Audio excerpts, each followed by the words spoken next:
Présenter pour vous cette nouvelle édition du journal universitaire, mesdames et messieurs, restait une priorité. Bienvenue à tous et à toutes.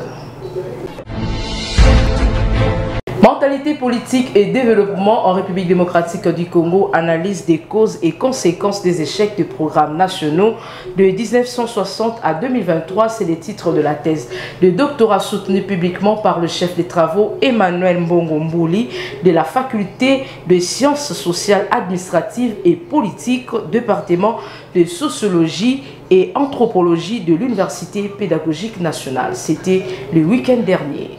Georges Dilumbi et Christian Chipamba étaient présents pour le compte de notre rédaction.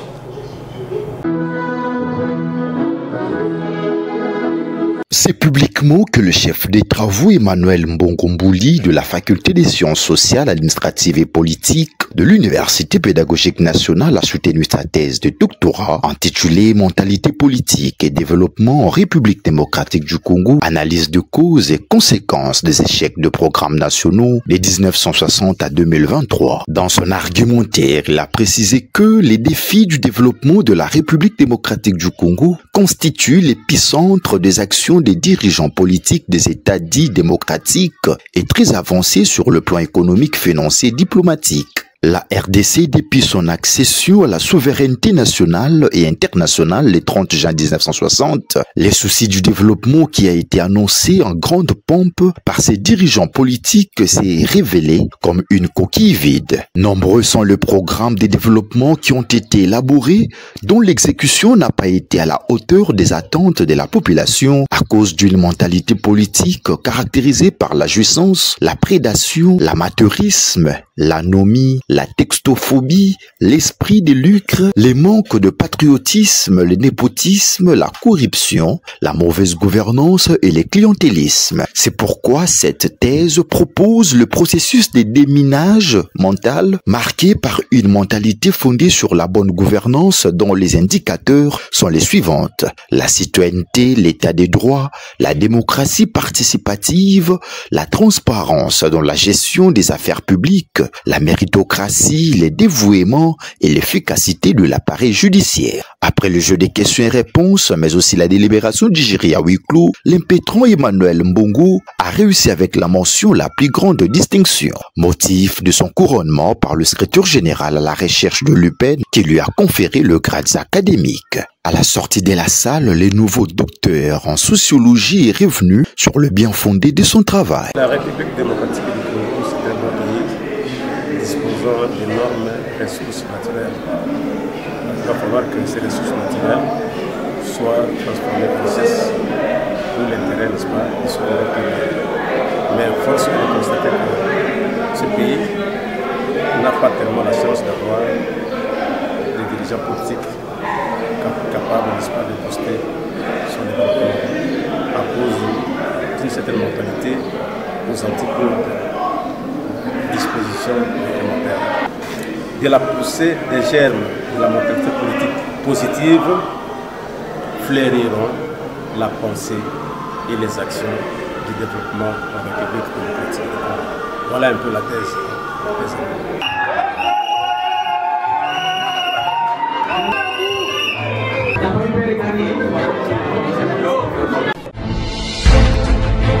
D'une thèse à une autre, fragilité des institutions de microfinance et prévention de leur défaillance dans les contextes congolais de 2010 à 2022. C'est le titre de la thèse de doctorat soutenue publiquement par la chef des travaux Henriette Louyeye de la faculté de sciences économiques et de gestion de l'Université pédagogique nationale. La cérémonie a eu lieu au sein de cet établissement universitaire. Encore une fois, Georges Dilumbi et Christian Chipamba pour les détails.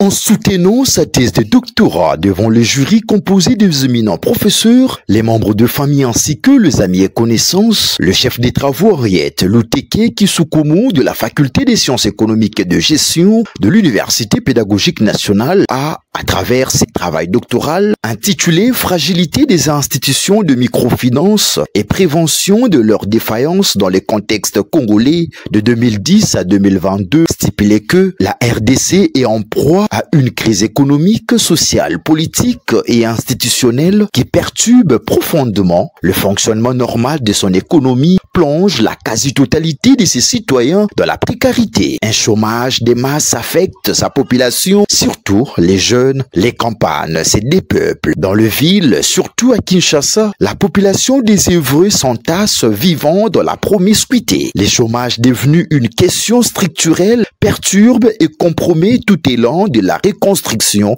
nationale. En RDC, le pillage de 1991 et 1993 seront les événements déclencheurs à grande échelle de ces institutions alternatives de financement capables de fournir des microcrédits dans les zones rurales et périurbaines défavorisées. Mais hélas, cet espoir s'estoppe au fil du temps à cause de la fragilité des dites institutions qui poussent comme les champignons mais ne tiennent que pour un temps. Cette étude, poursuit-elle, dégage comme cause de cette fragilité entre autres les sources de financement des activités, les coûts du service financier face aux besoins des dites institutions, l'abandon des créances crédits non remboursés. La réglementation, élément essentiel pour le bon fonctionnement de ces institutions ne répondant pas aux réalités actuelles. Pour lutter contre la fragilité des dites institutions et au regard du contexte congolais, l'approche Henriette Luteke Kisukumu, HLTKK en sigle, au travers une analyse économique, offre des solutions innovantes déclamées comme suit. La hiérarchisation consistant au respect strict des attributions du job description, la limitation des risques de crédit, les temps exigés aux bénéficiaires de crédit, le respect du délai des remboursements sous peine des sanctions, a conclu la récipiendaire. Au terme de l'évaluation minutieuse du travail par le jury et la délibération en huis clos, le chef des travaux Henriette Luteke a réussi avec la mention la plus grande distinction. Motif de son couronnement par le secrétaire général à la recherche de l'UPEN pour la jouissance de son nouveau titre de docteur en sciences de gestion. Une ambiance bon enfant a sanctionné cette cérémonie riche en couleurs. Restons toujours dans le même chapitre, la plus grande distinction et la mention obtenue par le chef des travaux Putulu Kusa Jeff à l'issue de la soutenance publique de sa thèse de doctorat intitulée Impact de la politique d'endettement sur la performance des petites et moyennes entreprises congolaises, une étude empirique en données de panel. C'était le samedi dernier à l'université protestante au Congo. Valongolu pour les détails. C'est devant un jury constitué d'éminents professeurs que le chef des travaux Putulu Kusa Jeff a soutenu publiquement sa thèse de doctorat intitulée L'impact de la politique d'endettement sur la performance des petites et moyennes entreprises congolaises, une étude empirique en données des panels. Dans son exposé, l'impétrant a fait savoir que la performance financière des PME congolaises est expliquée par la politique d'endettement suivante. Le dette à court terme impacte la rentabilité financière alors que les dettes à moyen et à long terme ne l'impactent pas. Le dette à moyen et long terme explique la rentabilité économique alors que les dettes à court terme ne l'influencent pas. Il a par ailleurs recommandé à l'État congolais d'améliorer la fiscalité et parafiscalité en incitant les PME à appliquer les résultats de cette publication. Au PME, il a recommandé de choisir et appliquer une politique d'endettement composée des dettes à court terme, de la taille de l'entreprise et de la tangibilité d'actifs et des crédits fournisseurs. Pour ne citer que cela, après les jeux de questions et réponses entre les thésards et les membres du jury, puis la délibération à huis clos, le professeur Mvudi Matingu, président du jury, a fait savoir que le chef des travaux Putulu Kusa Jeff a réussi à l'ensemble de l'épreuve avec la mention la plus grande distinction. Après délibération à huis clos, le jury a pris la décision suivante. M. Putulu Kusa a réussi à l'ensemble de l'épreuve avec la mention la plus grande distinction. Toge, TOC et un signe de l'université protestante au Congo lui ont été accordés par le professeur révérend Raymond Angendou, secrétaire général académique de l'UPC, au nom des professeurs révérend Robin Quim, recteur de l'IPC empêché. Ceci pour la jouissance de son nouveau titre de docteur à thèse en administration des affaires. Motif de joie pour le lauréat qui a placé un mot. Mon mot de la fin, c'est la gratitude, puisque j'ai été encadré durant 9 ans. Durant 9 ans ici à l'Université protestante au Congo. Nous sommes passés par des colloques, nous sommes passés par des séminaires et ainsi de suite. Alors aujourd'hui, j'ai ce sentiment-là de joie et surtout de gratitude envers tous mes enseignants d'ici à l'UPC et les staffs et dirigeants de l'UPC, puisqu'il faut se dire que j'ai passé ici sur 24, mais je ne savais pas qu'il y avait une grande université ici. Je suis même parti à Lubumbashi, en Afrique du Sud, pour chercher à faire le doctorat, mais je ne savais pas qu'à côté ici, je pouvais bien entreprendre ces études. Aujourd'hui, je suis vraiment content. Comme recommandation, j'ai d'abord fait des recommandations à l'État congolais d'utiliser ce travail de recherche pour qu'il améliore sa fiscalité et sa parafiscalité en vulgarisant les résultats de ces travaux par les structures appropriées qui prennent en charge les petites et moyennes entreprises ici en RD Congo.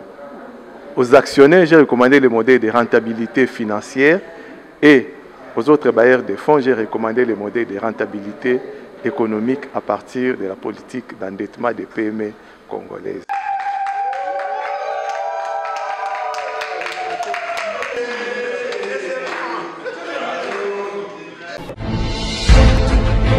Toujours à l'Université protestante du Congo, la célébration de la fête de Pâques et l'installation du nouveau comité des étudiants de cette alma mater a eu lieu le week-end dernier dans la cathédrale de Centenaire protestante. Valongolu et Neno Ambenga étaient présents pour les camps du journal universitaire.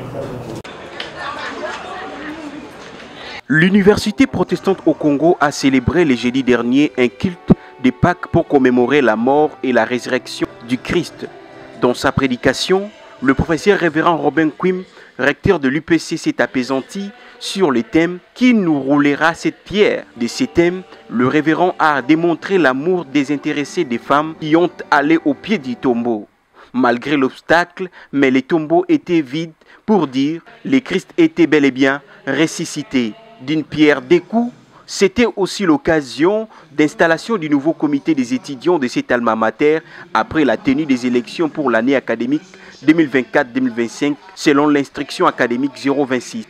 Le chef de promotion et leurs adjoints, le président des facultés, les aumôniers ainsi que la passation du pouvoir entre l'étudiant Roberto Yokoto, président honoraire, et son camarade Junior Limo, le nouveau élu, une occasion pour le secrétaire général académique de l'UPC, le professeur révérend Angendu Mongenzo Raymond, de placer un mot pour la circonstance. Ce que nous attendons du nouveau comité, c'est ce que le recteur a dit dans la prédication. La PAC, c'est aussi la transformation. Donc ça doit être un comité qui doit servir d'un instrument, je voudrais dire un instrument utile, un instrument efficace que le Seigneur va utiliser pour le changement, l'avancement, la transformation de l'université. Et dans la prédication, on a bien parlé de la réussite où les étudiants doivent abandonner plusieurs antivaleurs. C'est ça même le défi de ce comité et ça fait partie des attentes de nos comités de gestion. Il faut dire qu'il y a des objectifs que nous poursuivons avant Pâques. Le premier, c'est préparer les cœurs des chrétiens. Les enseignements vont dans ce sens-là.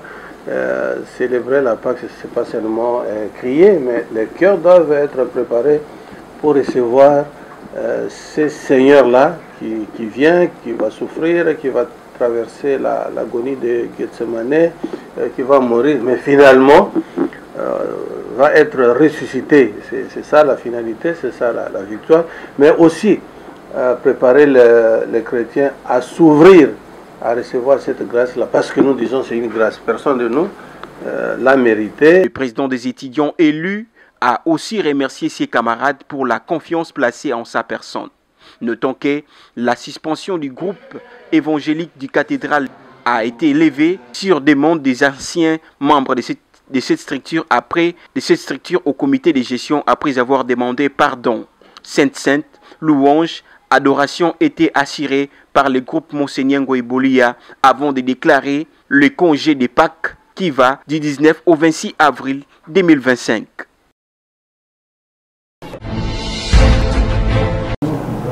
Parlons à présent de la conférence d'éveil patriotique organisée par le ministre de l'Enseignement supérieur et universitaire, la professeure ordinaire Marie-Thérèse Sombo dans la province du Haut-Katanga, précisément à l'université de Lubumbashi. Une conférence qui a réuni toutes les institutions de la dite province, à l'instar de l'Institut supérieur des techniques de Lubumbashi, chapeauté par le professeur Jano Panya. Les détails dans cet élément que vous proposent Georges Ndilumbi et Christian Chipaba. C'est une grandiose manifestation organisée ce lundi 14 avril 2025 par la ministre de l'Enseignement supérieur et universitaire, la professeure Dr Marie-Thérèse Sombo. La conférence a réuni dans l'amphithéâtre Kalaba Mutabusha de l'université de Lubumbashi toutes les institutions de l'ESU au Katanga. La patronne de l'ESU a été introduite par le président de la conférence de chefs d'établissement du Haut-Katanga, le professeur ordinaire Gilbert Kishiba Fitula. Pour sa part, la ministre de l'ESU, Dr Marie-Thérèse Sombo, a sensibilisé la communauté universitaire du Haut-Katanga à la cohésion nationale et à la défense de la patrie. Vous avez le devoir des responsabilités d'organiser et de structurer la mobilisation patriotique au sein de l'enseignement supérieur et universitaire. Nos camarades, étudiantes et étudiants, vous êtes l'avenir de notre pays. Vous devez le savoir. Nous comptons sur vous. Vous constituez d'abord par votre vigueur, votre jeunesse, notre armée.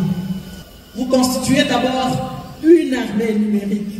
Parmi les institutions représentées, l'on a noté la présence de l'Institut supérieur technique de Lubumbashi, ISTEL en sigle, conduite par son DG, le professeur Janon Panya, qui était totalement satisfait d'avoir pris part active à cette activité. Le directeur général de l'ISTEL a promis de répercuter le message à tous les étudiants et personnels de son institution. Nous représentons ici le comité de gestion de l'Institut supérieur technique de Lubumbashi, en même temps la sous-conférence des universités privées du Haut-Katanga pour écouter Madame la ministre et prendre des orientations pour de communiquer à nos étudiants, à nos professeurs, assistants et chefs de travaux.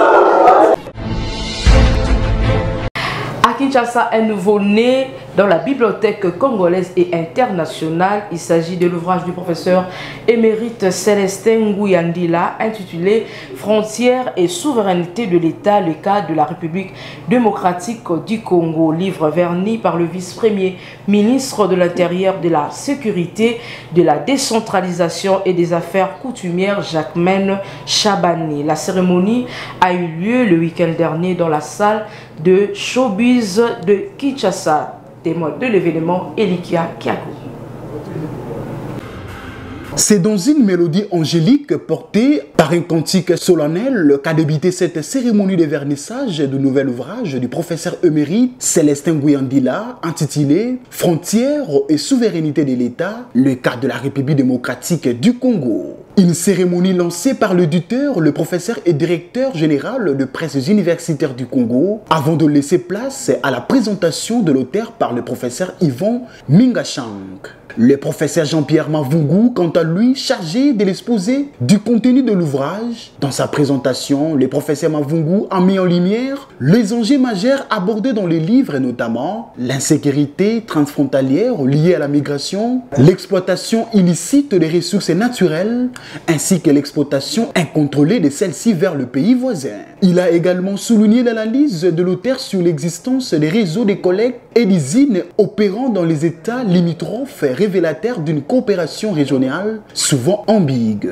L'ouvrage s'attarde également sur les concepts clés tels que la souveraineté, définie comme le pouvoir suprême exercé sur son territoire et sur sa population, ainsi que le dynamique de fonctionnement des institutions étatiques dans un contexte marqué par des défis frontaliers persistants. Après un interlude musical, les trois intervenants, tous lecteurs de l'ouvrage, ont partagé des témoignages poignants à l'égard du professeur Célestin Nguyandila, des moments d'émotion qui ont précédé l'intervention du vice-premier ministre, ministre de l'Intérieur, de la Sécurité, de la Décentralisation et des Affaires coutumières, son Excellence Jacquemaine Chabani. Ce dernier a salué la contribution scientifique de l'auteur avant de procéder au baptême du livre, volume de 140 pages structuré en 2 chapitres. Longue vie, félicitations d'abord au professeur pour nous avoir partagé ses richesses scientifiques et je souhaite un bon parcours, une longue vie à cet ouvrage en espérant qu'il sera lu le plus possible.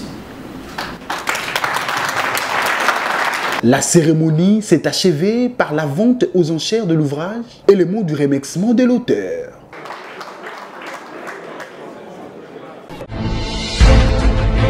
D'un sujet à un autre, le 3e cycle de l'Institut supérieur du développement rural MBEO existe bel et bien dans la province des Kwilu et un appel a été lancé par le directeur général de cette école doctorale aux apprenants qui veulent parfaire leurs connaissances aux divers domaines. C'était à l'Université catholique du Congo, l'un de leurs sites de formation. Valongolu nous explique. L'arrêté ministériel à l'ISDER MBEO d'organiser les 3e cycles dans les 4 filières, notamment technique rurale, organisation sociale, gestion des entreprises de développement rural et environnement et développement durable, est toujours en vigueur. Bientôt, les étudiants du 3e cycle qui s'y sont inscrits depuis 2022 vont soutenir leur mémoire des DA et DS. Ils vont directement le poursuivre à l'école doctorale de l'ISDER MBEO. Cette annonce a été faite ce mardi dernier par le directeur général de l'ISDER MBEO, professeur Abbé Placide Malung Perkapanabi, au cours d'une matinée scientifique axée sur l'importance de la science dans la transformation sociale et le développement communautaire. Conférence organisée dans son campus de Kinshasa dans la sede de l'Université catholique du Congo, ICC. Une occasion pour le DG Placide Malung Père de sensibiliser les techniciens en développement rural déjà apprenant au 3e cycle de jouer pleinement leur rôle d'animateurs et encadreurs des associations paysannes pour le développement. Je confirme l'existence de notre 3e cycle dont l'arrêté ministériel nous a été donné en 2021-2022 par le ministère de l'Enseignement supérieur et universitaire de la République démocratique du Congo pour organiser le 3e cycle à l'Institut supérieur de développement rural d'MBEO en technique rurale, en organisation sociale, en gestion des entreprises de développement durable, en environnement et développement rural, et puis ici à Kikwit, et disons ici à Kinshasa qu'à Kikwit. Je confirme l'existence de ce 3e cycle pour la simple raison que beaucoup d'apprenants ont la peur et l'incertitude d'être au 3e cycle qui existe réellement. Parce que vous êtes traumatisés par les on-dit. Il y a beaucoup de gens qui vous ont dit que le 3e cycle de l'ISDER MBEO n'existe pas. J'ai déjà fait un message officiel dans votre forum confirmant ce 3e cycle.